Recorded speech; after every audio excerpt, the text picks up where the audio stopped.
नगाटो को फाइनली अपने फ्रेंड्स मिल गए, पर फ्यूरिन की असली फाइट तो अभी शुरू हुई है। याद है वो कील का मेंबर जो कि एंड में बच गया था? आखिरकार किसने उसे गैंग बनाने का ऑर्डर दिया और फ्यूरिन के खिलाफ ऐसी कौन सी साजिश रची जा रही है? तो चलिए देखते हैं। तब लड़ाई के बाद साकुरा के क्लास वाले पार्टी कर रहे होते हैं, पर तभी वो लोग नोटिस करते हैं कि साकुरा आज स्कूल तो आया ही नहीं है, जिस वजह से उन्हें साकुरा की चिंता होने लगती है। तब नीरे साकुरा को फोन करता है, जिस वजह से नीरे को एहसास हो जाता है कि साकुरा बीमार है और वो और सुओ साकुरा को देखने के लिए उसके घर की ओर निकल जाते हैं। तब लोकेशन के अकॉर्डिंग वो देखते हैं कि साकुरा नजदीक ही रहता है, जिस वजह से उन्हें लगता है कि साकुरा अपनी फैमिली के साथ यहाँ पर शिफ्ट हो गया है। पर जैसे ही वो लोग साकुरा की लोकेशन पर पहुँचते हैं, वैसे ही उन्हें वहाँ पर एक हॉन्टेड हाउस दिखाई देता है, जिसे देखकर वो बहुत हैरान हो जाते हैं। तब वो लोग साकुरा के रूम में चले जाते हैं, जहाँ सुओ बिना नॉक किए ही अंदर घुस जाता है। तब नीरे उसे मना करने लगता है और सुओ उसे समझाता है कि अगर साकुरा सच में बीमार है और वो हिल नहीं सकता है तो उसके साथ बहुत बुरा हो सकता है, जिस वजह से नीरे सोचता है कि इस तरह तो साकुरा अकेला ही मर जाएगा। तब साकुरा उनका शोर सुनकर बाहर आ जाता है और वो लोग देखते हैं कि साकुरा की तबीयत सच में बहुत खराब होती है। तब वो लोग देखते हैं कि साकुरा का पूरा घर बहुत ज्यादा सुनसान होता है और उसके घर में उसके अलावा कोई भी नहीं होता। तब नीरे साकुरा को खाना ऑफर करता है, पर साकुरा मना कर देता है। तब नीरे उसे बताता है कि सभी लोगों को उसकी बहुत ज्यादा चिंता हो रही थी, जिस वजह से उन लोगों ने उसके लिए कुछ गिफ्ट्स भेजे हैं और वो तब साकुरा को सब पर भरोसा करने के लिए कहता है। तब साकुरा उन्हें बताता है कि उसने आज तक सभी चीजों को अकेले ही किया है, तो इसलिए उन्हें उसकी चिंता करने की कोई जरूरत नहीं है, जिस वजह से सुओ नीरे को लेकर वहाँ से चला जाता है। तब नीरे सुओ से पूछता है कि आखिरकार वो लोग साकुरा के पास क्यों नहीं रुक रहे हैं, और सुओ उसे समझाता है कि साकुरा के रूम को देखकर साफ पता लगता है कि वो काफी टाइम से अकेला रह रहा है और ये दोस्ती उसके लिए नई है, जिस वजह से वो बहुत ज्यादा कंफ्यूज्ड है और उसे इस बात का भी नहीं पता कि आखिरकार वो अपने दोस्तों का भरोसा कैसे कर ले। तो इसलिए वो साकुरा को कुछ टाइम के लिए अकेले छोड़ देना चाहता है, ताकि साकुरा पर ज्यादा दबाव ना पड़े। और अगर नीरे को उसकी इतनी ज्यादा चिंता हो रही है तो वो लोग कल साकुरा से दोबारा मिलने वापस जरूर आएंगे। तब नीरे सुओ की बात समझ जाता है और वो चाह रहा होता है कि साकुरा ये समझ ले कि उसके पास कुछ दोस्त हैं जिन पर वो भरोसा कर सकता है, और जब भी वो मुसीबत में होगा तब यही दोस्त उसकी मदद करने जरूर आएंगे, क्योंकि उसने साकुरा से प्रॉमिस किया होता है कि वो उसकी टॉप पर पहुंचने में मदद करेगा। तो इसलिए जब भी वो मुसीबत में होगा तब नीरे उसके साथ रहना चाहता है। तब वहाँ पर कटोहा आ जाती है और यहाँ पर साकुरा देखता है कि उसके दोस्तों ने उसके लिए खाना भेजा होता है और दुआ की होती है कि वो जल्द से जल्द ठीक हो जाए। पर साकुरा को कुछ भी समझ नहीं आ रहा होता, क्योंकि वो हमेशा से अकेले रहा होता है, जिस वजह से वो आज तक किसी पर भी डिपेंडेंट नहीं हुआ था और ना ही उसने आज तक किसी की फिक्र की थी। पर उमे मिया के हिसाब से उसे अपने दोस्तों की फिक्र है, जिस वजह से वो लड़ाई में फ्रीज हो गया था। पर साकुरा ये बात मानने के लिए तैयार ही नहीं होता। तब अचानक से कटोहा साकुरा के रूम में आ जाती है, जिससे कि साकुरा डर जाता है। पर तभी वो देखता है कि कटोहा उसके लिए खाना बनाकर लाई है, जिसे वो बड़े आराम से खाना शुरू कर देता है। तब कटोहा ये देखकर काफी ज्यादा हैरान हो जाती है कि साकुरा के कमरे में तो कुछ है ही नहीं, और साकुरा को बताने लगती है कि नीरे उसकी बहुत ज्यादा चिंता कर रहा था। तब कटोहा साकुरा से पूछने लगती है कि क्या वो लड़ाई की वजह से बीमार हो गया है, पर साकुरा इस बात से मना कर देता है, जिस वजह से उसे समझ में आ जाता है कि साकुरा इस वजह से बीमार हो गया है क्योंकि वो हर टाइम यही सोच रहा था कि क्या वो सच में अपने दोस्तों को पसंद करने लग गया है, और इसी वजह से वो फ्रीज हो गया था, जिसे सुनकर साकुरा शर्माने लगता है। पर साकुरा अभी भी उस बात को मानने के लिए तैयार नहीं होता। तब कटोहा उसे समझाती है कि उसे दूसरों पर थोड़ा डिपेंडेंट होना चाहिए, पर साकुरा इस बात के लिए मना करने लगता है। तब कटोहा साकुरा को समझाने के लिए उससे खाने को छीन लेती है और उसे बताती है कि अगर वो और बाकी सभी लोग उसके लिए खाना ना लाते तो वो ज्यादा आराम नहीं कर पाता, और चाहे साकुरा ये सब कुछ खुद भी कर सकता है, पर उसे समझना होगा कि कुछ चीजें हैं जिसमें उसे दूसरों की मदद चाहिए होगी। जिसे सुनकर उसे काजी की बात याद आने लगती है और वो अगले दिन काजी से मिलने चला जाता है। तब सभी क्लास वाले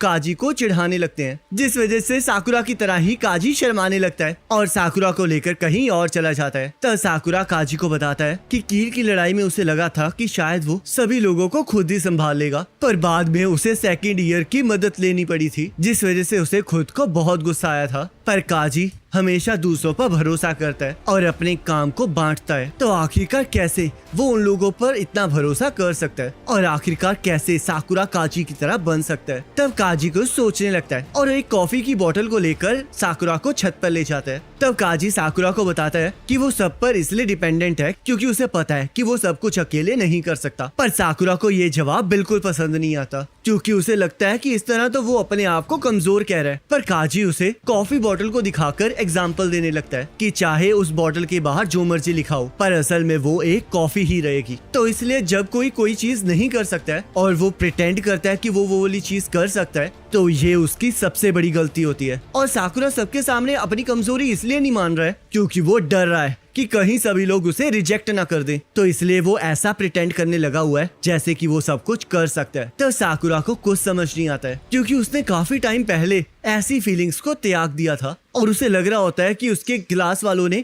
उसे ग्रेड रैप इसलिए बनाया होता है क्योंकि उसने सबको दिखाया होता है कि आखिरकार वो कितना ताकतवर है। और अगर वो सबको ये दिखाने लग जाए कि वो कमजोर है तो सभी लोग उसे फिर से छोड़ जाएंगे। तब काजी उसे बताता है कि वो बिल्कुल बेवकूफ है क्योंकि अगर उसे लगता है कि सभी लोगों को नहीं पता है कि वो इतना ज्यादा डरा हुआ है तो वो बस ख्यालों में जी रहा है। और ऐसा इसलिए है क्योंकि वो पिछली बार सबको अपने आप को सजा देने के लिए कह रहा था। तब काजी साकुरा को ये भी समझाता है कि उसे बस लगता ही है कि सभी लोग उसे रिजेक्ट कर देंगे क्योंकि कोई भी ये नहीं बता सकता कि दूसरा पर्सन क्या सोच रहा है। और वैसे भी उसे तो कभी ये सब कुछ सोचना ही नहीं चाहिए था क्योंकि जब उसने सबको अपनी कमजोरी दिखाई थी तब किसी ने भी उसे रिजेक्ट नहीं किया क्योंकि सभी लोग उस टाइम साकुरा की पावर को नहीं बल्कि सिर्फ साकुरा को देख रहे थे। तो इसलिए उसे अपनी आंखों से पट्टी को हटाना पड़ेगा और उस चीज पर विश्वास करना होगा जो उसके सामने है ताकि वो अपने दोस्तों पर भरोसा कर सके। तो ये सुनकर उमेमिया काजी के लिए तालियां बजाने लगता है और उमेमिया और हिरागी को वहाँ पर देखकर साकुरा और काजी ब्लश करने लगते हैं और काजी शर्म के मारे उमेमिया को एक जोरदार मुक्का मारता है और फटाफट वहाँ से भाग जाता है। तर उमेमिया साकुरा को समझाता है कि बहुत सी ऐसी चीजें हैं जो कि उमेमिया भी खुद नहीं कर सकता जिस वजह से वो दूसरों पर डिपेंडेंट है और चाहे वो बहुत सारी गलतियां करता है पर फिर भी उसे पूरा भरोसा है कि सभी लोग उसे कभी भी रिजेक्ट नहीं करेंगे। तो इसलिए उसने डिसाइड किया है कि वो भी उनकी उन चीजों में मदद करेगा जिनमें वो ठीक नहीं है ताकि वो लोग एक दूसरे पर भरोसा कर सकें और हमेशा इकट्ठे रह सकें। तो इसलिए साकुरा को भी अपने दोस्तों पर भरोसा करना चाहिए। तो साकुरा सभी चीजों को समझ जाता है और हमें पता चलता है कि काजी को भी ये सारी बातें हिरागी ने ही समझाई होती है जिस वजह से हिरागी को काजी पर बहुत प्राउड फील हो रहा होता है। और इसी के साथ ये एपिसोड खत्म हो जाता है। अब नेक्स्ट एपिसोड का लिंक आपके स्क्रीन पर आ रहा होगा, इस पर क्लिक करके अगले एपिसोड को देख